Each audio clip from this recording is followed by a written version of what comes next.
현재 시간 2시 10분 지나고 있습니다. 코스피는 0.9%, 코스닥은 딱 1% 하락 보여주고 있습니다. 오늘 시장의 긴급진단 주인공들은 누구일까요? 유스타 유창희 대표와 함께 알아보겠습니다. 어서 오세요. 안녕하십니까? 네, 안녕하십니까. 유창희 대표님과 새로운 세 가지 종목으로 시장을 긴급 진단해 보도록 하죠. 첫 번째 만나보겠습니다. 좋은 건 맞나요? 삼성중공업에 대해서 여쭤보고 싶은 질문인데 일단 국내 조선사들이 1위 수주를 탈환했어요. 그리고 여기에 최근에 고환율이다 보니까 수출업체들에게는 좋은 우호적인 환경이고 네. 또 현대중공업은 뭐 3분기 흑자 전환 이야기도 있고 LNG 수주 막 말이 많잖아요. 이런 것들 다 둘러봤을 때 조선사를 둘러싸고 있는 뉴스들의 호재거리는 굉장히 그 어느 때보다 많은 시기가 맞습니까? 네. 뭐 맞다라고 보고 있어요. 네. 물론 이제 주가는 뭐 잘 가는 듯 하다가도 좀 조정을 받고 하지만 뭐 엄밀히 따지면 이 조정기에 만약 연초에 조선주를 가지고 계셨다라면 물론 어떤 종목을 갖고 있으시냐에 따라 다르겠습니다만은 손실은 아니실 거예요. 그냥 뭐 행보 흐름을 보여주고 있기 때문에 맞아요. 그러면은 내 자산을 지켜준 것 자체만으로도 수익이다 보시면 되실 것 같으세요. 지금 올해 그 전 세계 1월부터 지금까지 LNG선 발주량이 한 115척 정도 된다고 해요. 근데 우리나라가 수주한 물량이 94척을 수주했다고 합니다. 거의 대부분이네요. 그냥 뭐 네. 그냥 일단은 뭐 한국 메이드 인 코리아 하면은 그냥 무조건 발주가 온다라는 것이죠. 뭐 나머지 배들은 뭐 볼 필요가 뭐 없는 건 아니겠습니다만은 아무래도 단가가 떨어지지 않겠습니까? LNG 선에 대비해서.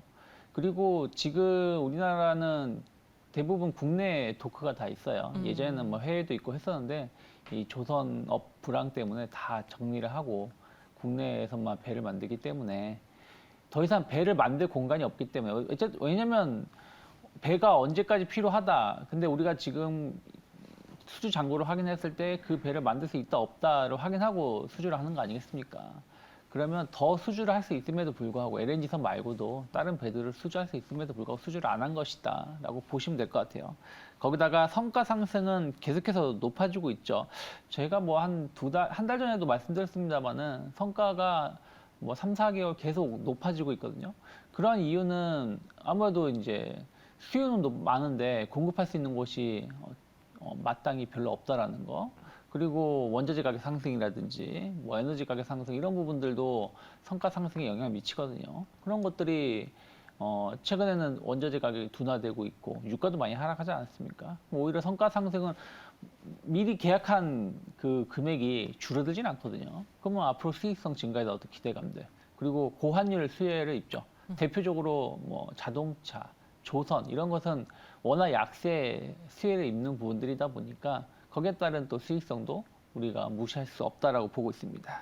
네, 뭐 이런 것들이 더해지면서 조선사들 말씀해 주신 것처럼 올 한 해 뭐 아마 많은 종목을 보유한 분들에 비해서 수익이 나셨거나 혹은 충분히 손실은 보지 않고 좀 안정적으로 계좌를 관리할 수 있었던 분들이 많으셨을 것 같습니다. 그런데 그렇다고 마냥 그래 태조 이방원이라고 하잖아. 조선사가 엄청 좋대라고 보기에는 또 걱정스러운 게 잡음도 많아요.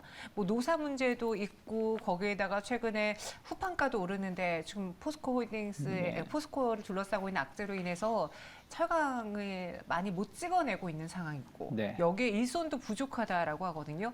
이런 부품 조달 비상 뭐 여러 가지 악재들은 크게 신경을 써야 되는 악재입니까? 어떻습니까?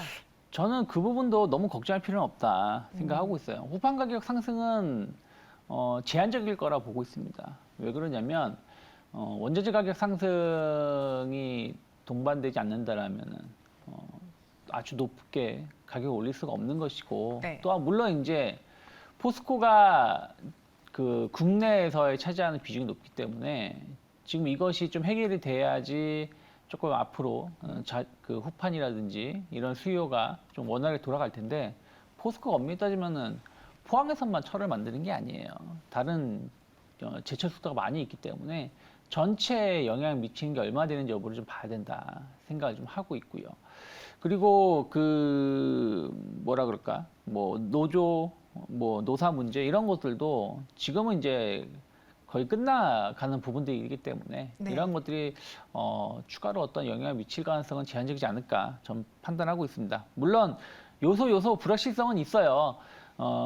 계속해서 뭐 흑자가 될 수 있다. 뭐 하반기면은 좀 개선될 수 있다. 뭐 내년에는 좋아질 수 있다. 이런 얘기를 몇 년째 했기 때문에 이거 아마 이번 3분기, 2분기, 3분기죠. 죄송합니다. 3분기 때도 대부분 기업이 적자일 겁니다. 하지만 그런 것들은 이미 다 주가에 반영되어 있기 때문에 너무 여기에 화들짝 놀랄 필요까지는 없지 않을까 판단하고 있습니다. 네. 저희 시청자분 중에서는 조선사 내에서 돈이 되는 건 현대미포조선뿐이다라는 의견을 주신 분도 계시고요. 빛 좋은 개살구다라고 말씀하신 분도 계신데 사실 조선사들에게 항상 따라다니는 그 빛 좋은 개살구라는 표현이 있었어요. 근데 지금은 좀 이전과 많이 다르게 보는 게 경기 사이클로 조선사들이 움직이는 게 아니라 지금은 LNG 선에 대한 수요, 뭐 여러 가지 이런 친환경에 대한 수요로 인해서 조선주들이 주목을 받는 거라서 이전과는 좀 다른 사이클을 보일 것이다라는 의견도 있거든요. 과연 조선사에 대해서 유창희 대표의 의견은 어떤지 오늘은 뭐 매각 이슈 때문에 대운조선해양도 급등했잖아요. 그 안에서 주목을 유독 받지 못하는 삼성중공업에 대한 투자 전략까지 좀 길게 말씀해 주시죠. 네, 뭐 일단은 뭐 길게 보면 지금 한 2년 가까이 된 것 같아요. 작년부터 지금부터 보시면 5,500원이 상당히 중요한 지선이에요. 그 어떠한 악재가 있더라도 그 어떠한 뭐 이야기가 있더라도 이 자리는 지켜줬거든요. 그러면 저는 박스 하단에서는 뭐 너무 걱정할 필요가 있을까? 어쨌든 주식이라는 거는 리스크를 안고 매수를 하는 것이고 5,500원을 깨가 일시적으로 깰 수는 있겠습니다만은 뭐 5,000원, 4,000원, 3,000원으로 내려갈 만한 기업은 아니다. 전 평가를 좀 하고 있습니다. 그래서 박스권 하단에서는 충분히 매수할 수 있는 좋은 기업이라 보고 있고 일단 단기 목표가는 박스권 상단을 노린다라면 한 6,500원 정도가 되지 않을까 판단하고 있습니다. 네, 삼성중공업 박스권 하단이라고 했습니다. 다른 조선사들 대비 삼성중공업이 못 간 그 배경에는 사실 러시아산 수주 이야기도 있었거든요. 근데 이 리스크가 해결된다면 또 다시 본 궤도를 향해서 갈 수 있지 않을까. 그리고 조선사에 대해서도 길게 봤을 때 현재 구간 좋아 보인다. 긍정적인 의견 주셨습니다. 이어서 두 번째 상황실 만나보시죠. 승인 우려 때문에 한미약품이 오늘 급락하고 있습니다. 한미약품의 포지오티닙이 FDA 승인 우려가 지금 나온 건데 그것으로 인해서 급락을 보여줬거든요. 어떤 네. 내용인지 좀 전해주시죠. 포지오티닙이 지금 조금 FDA에서 봤을 때 조금 효능이 조금 떨어진다라고 보는 것 같아요. 기존 제품과 비교해 봤을 그렇죠. 때. 다른 경쟁사들 제품하고 비교해 봤을 때 효능이 조금 떨어진다라고 보고 있고 또 그 효능을 좀 높이기 위해서 투여량을 좀 늘렸을 때 오히려 좀 부작용도 나올 수 있다라고 평가가 나오고 있는 것 같습니다. 그러다 보니까 이게 아직 뭐 확정된 건 아닌데 어쨌든 이러한 그 의견서 이런 것들이 나오게 된다라면 아마도 이제 FDA 승인을 얻는데 조금은 힘들 가능성이 높고 그러면 요게 만약에 이제 FDA 승인을 얻고 좀 이제 계속 개발을 좀 해 나간다라면 제가 알기로는 한미약품 제품이 다른 기업들 대비해서 조금 더 빨리 시장에 좀 나오게 되는 것이고 좀 경쟁력을 빨리 확보할 수가 있었는데 그게 아니게 된다라면 아무래도 반대로 또 뒤처질 수밖에 없는 거다 보니까 주가가 15% 정도 급락이 나오지 않나 판단하고 있습니다. 네, 연말에 나올 이 승인 결과에 대해서 기대감을 갖고 있던 찰나에 나온 또 우려 소식 때문에 오늘 두 자릿수의 급락을 보이고 있는데 요즘 제약바이오주 내에서 이런 하락하는 종목들이 곧잘 눈에 띄고 있습니다. 올 한 해 부진이 지속되고 있고 사실 지수가 시장이 밀리기 전부터 하락해서 어떻게 보면 턴어라운드 했을 때 가장 먼저 오를 수도 있는 섹터라는 그런 분석도 나왔는데 우리가 너무 쉽게 봤나요? 제약바이오주들이 도통 기지개를 못 켜고 있습니다. 언제 살아날 수 있을지요? 엄밀히 따지면 제약주만 본다라면 약간 경기 방어제 성격을 가지고 있어요. 그래서 왜냐하면 우리가 아프다고 해서 돈이 없다고 해서 병원을 치료를 못하는 건 아니거든요. 그리고 뭐 우리나라는 의료 보장 서비스가 잘 되어 있기 때문에 약간 고가 약도 상대적으로는 조금은 싸게 네. 구매를 할 수 있기 때문에 뭐 불황이라고도 안정적인 매출이 나오는데 이제 바이오로 간다라면 좀 다르다는 것이죠. 근데 제약사들도 최근에 성적이 그리 좋지 않은데. 그렇죠. 근데 왜 그러냐면 제약사 우리나라 이제 코로나 이슈들 때문에 워낙에 좀 제약 바이오가 좀 진흙탕 흐름을 좀 보여줬어요. 뭐 코로나 약 개발한다, 뭐 백신 개발한다. 사실 그런 건 하면 안 되는 거거든요. 그러니까 제 말은 하면 안 된다는 뜻이 아니라 정말 할 수 있는 기업이 제대로 된 준비를 하고 해야 되는. 섣불리 뛰어들어서는 안 됐다. 섣불리 뛰어들면 안 되는. 근데 중소형 회사들이 그냥 뭐 된다 생각해서 뛰어들었는데 결국에는 2년 동안 혹은 뭐 3년이 다 되도록 어떤 결과치를 보여준 게 없지 않습니까? 그러다 보니까 그런 것들이 또 이제 신뢰성을, 그러니까 기업에 대한 신뢰성을 좀 떨어뜨리는 부분들, 또 그런 걸로 인해서 주가가 좀 올라갔었던 부분들이 좀 되돌림이 나오다 보니까 또 좀 주가가 좀 무거워지는 모습을 보여주고 있지 않나 생각을 좀 하고 있습니다. 그래서 다만 이제 바이오주들은 우리나라 같은 경우는 여전히 좀 지금 한미약처럼 어떤 그 이슈에 의해서 주가가 등락이 나오긴 하는데 예전하고 좀 많이 달라진 부분들은 물론 이제 한미약품의 이슈가 워낙에 큰 주가 하락을 불러일으키다 보니까 다른 종목군들도 조금 하락을 동반해서 일으키지만 예전처럼 이게 그 섹터가 연쇄적으로 움직이는 경우는 많이 줄어들었습니다. 딱 개별 이슈에 의해서 그 종목만 혹은 그와 연관된 기업만 좀 움직이고 나머지는 그냥 자기 갈 길 가는 모습을 보여주고 있기 때문에 이 부분이 시장의 영향력을 좀 전 제한적이라고 보고 있고 오히려 바이오주들 중에서도 실적이 좀 좋게 나오거나 개선될 수 있는 여지가 있는 것들 또 성장 모멘텀이 있는 기업들은 있습니다. 여전히 매력적인 기업들도 좀 있다라고 본다라면 네.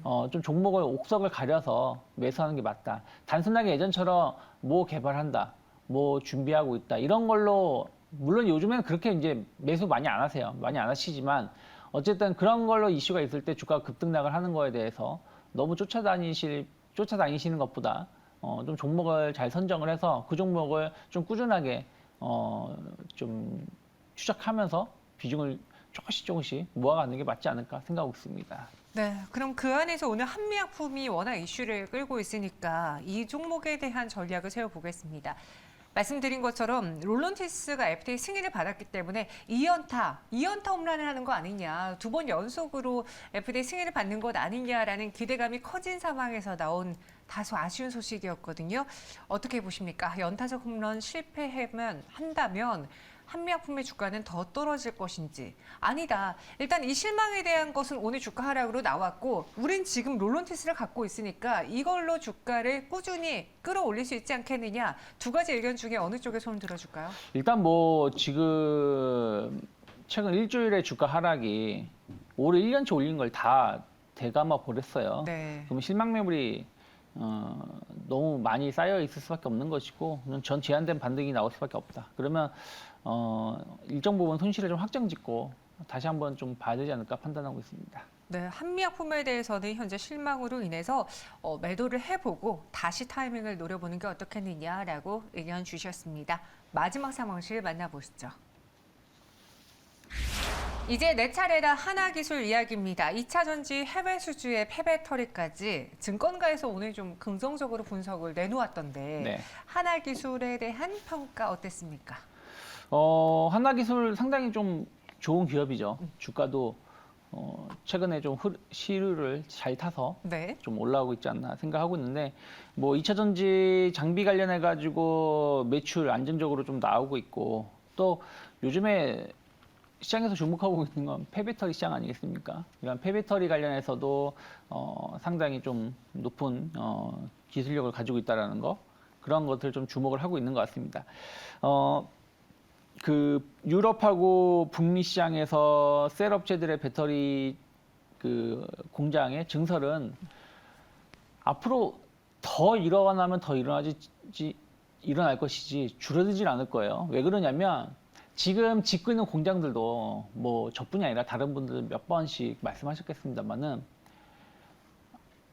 현재 공급하고 있는 배터리 자체도 부족하다는 거예요. 그러니까 지금 짓고 있는데 이 공장이 딱 완료가 됐을 때, 그러면은 증설됐으니까 좀 여유가 있겠지 하지만 또 그거에 맞춰서 전기차 시장이 또 같이 성장하다 보니까 계속해서 배터리 부족한 현상은 계속 한 당분간은 더 이어질 거라는 것이죠. 그러면 어쨌든 공장은 계속 증설할 수밖에 없죠. 지금 전기차 얘기하고 있지만 실제 10%도 안 되거든요. 판매 전체 비중을 본다라면. 그래서 이런 부분들이 시장에 성장을 한다라면 하나기술 같은 경우는 배터리를 생산을 하고 공정하는 기술을 다 원스톱으로 다 할 수 있는 기술력을 가지고 있어요. 그럼 아무래도 다른 기업에 이렇게 쪼개서 수주를 이렇게 공정을 맡기는 것보다 하나의 공정을 할 수 있는 기업한테 맡기는 게 아무래도 불량률이라든지 또 생산의 효율성 이런 것들이 더 높게 나올 수밖에 없다라는 것이죠. 그래서 그런 부분들이 하나기술의 좀 장점으로 가지고 있고 또 이제는 폐배터리, 지금은 폐배터리가 없지만 폐배터리가 앞으로 이제 쏟아질 거 아니겠습니까? 거기에 관련해 가지고 안정적으로 분해하거나 안정적으로 폐배터리를 해체할 수 있는 그런 기술을 가지고 있다는 것도 시장에서는 주목해 볼 만하지 않을까 판단하고 있습니다. 네, 최근에 2차 전지주의 트렌드 흐름을 보면요. 기존에 갖고 있던 강자들보다는 새롭게 눈에 띄던 종목들의 주가 수익이 훨씬 더 좋았고요. 2차 전지냐 아니냐를 봤을 때 2차 전지 소재보다는 말씀해 주신 것처럼 폐배터리가 더 강했습니다. 원래 우리가 약간 믿고 보던 에코프로비엠과 LNF가 있었잖아요. 근데 그들이 기지개를 못 켜는 상황에 다른 종목들이 올랐다. 이거를 신구 교체로 봐야 되는 건지 아니면 그 안에서 워낙 또 에코프로비엠과 LNF는 시총 상위라는 그 우리 시장을 또 대표하는 그 역할을 하다 보니 상대적으로 그들보다는 좀 가벼운 종목으로 순환매처럼 쏠린 것인지 어떻게 보십니까? 계속해서 이 배터리 시장은 계속 성장할 수밖에 없는 거예요. 근데 요즘에 솔직히 말씀드리면 저도 이슈를 따라가고 종목을 분석하고 종목을 보는데 정신이 없어요. 워낙에 새로운 이슈들, 맞아요. 새로운 종목들이 나오면서 막 그 안에서 주가가 움직이다 보니까 예전 같으면 솔직히 말씀드리면 그냥 이런 거 무시하는 흐름 기류였다라면 지금은 그게 아니라는 것이죠. 과거와는 다르게 움직임이 나오고 있는 부분들이고 또 거기에 또 실제 스토리가 붙고 또 기술력이라든지 실적도 붙어 나가는 부분들이다 보니까 좀 빠르게 좀 체크를 하고 있는데 저는 배터리에 대한 성장 모멘텀은 계속해서 나올 수밖에 없지만 다만 이제 먼저 움직였던 거 약간 소재라든지 이런 거는 이미 재작년부터 계속 좋은 그 주가 수준 혹은 인정을 해줬기 때문에 지금 들어가기에는 리스크 대비해서 수익성이 좀 떨어질 수 있다는 것이죠. 그래서 새로운 것을 찾고 있고 새로운 것이 또 시류에 또 맞는 흐름들. 뭐 IRA 법안을 누가 예상했겠어요? 폐배터리 연초에는 폐배터리 얘기 없었겠습니까? 있었는데 그때하고 완전히 다른 흐름이다 보니까 그런 거에 맞춰서 움직임이 나오는 것이기 때문에 저는 뭐 계속해서 폐배터리 관련해서는 성장 모멘텀 좀 더 이어갈 수 있다 보고 있고 뭐 다만 이제 너무 그냥 단순하게 폐배터리 이슈에 붙어서 가는 것보다 하나기술이라든지 이렇게 좀 실적이 있고 좀 기술력이 있는 기업들을 중심으로 해서 대응해 보시는 게 맞지 않을까 좀 파악하고 있습니다. 알겠습니다. 하나기술에 대한 투자 전략으로 마무리해 볼게요. 지금 주가가요 거의 52주 신고가 그 영역 부근에서 움직이고 있거든요. 보유자분들 어떻게 해볼까요?